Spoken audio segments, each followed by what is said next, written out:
আসসালামু আলাইকুম মামা, কেমন আছেন? এবার ডিম বলে বেচা হচ্ছে না? ও বাবা ডিমলি গুলার দরে আবার আবার আবার গুলার দরে এবার ডিম খারাই দাম বাড়ে আবার কমে। এই গরম পড়েছে মানুষ খাচ্ছে না, কম চাইলেও মানুষ নিচ্ছে না, এই গরমে ডিম খায় কেরা। তো সামনে তো শীত আসতেছে আল্লাহর রহমতে। শীতে হয়তো কি হবে আল্লাহ জানে, কিন্তু হাঁসের দাম বেশি। হাঁসের দাম কত? হাঁস আমরা যে 60 টাকা 65 95 বেচছি। আপনারা 50-60 টাকা বিক্রি করতেছে? হ্যাঁ, ওই যে সিদ্ধ করি বেচছি একটাই 30 টাকা। ও আমাদের সিদ্ধ করে ফলাবি 30 টাকা করে। হ্যাঁ, তাই তো বেচছি যে বাবা। সিরিয়াল ধরে খাচ্ছে মাইছে। ওখানে তাই ঠিক আছে, আর এখানে 60 টাকা করে খাচ্ছে না। খাচ্ছে না।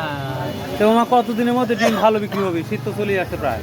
শীত আর এই গরম তো বাবু আল্লাহ দিচ্ছে গরম, আর আমরা আশা করি যে ঠান্ডা পড়ুক, কিন্তু আল্লাহ তো ঠান্ডা দিচ্ছে না।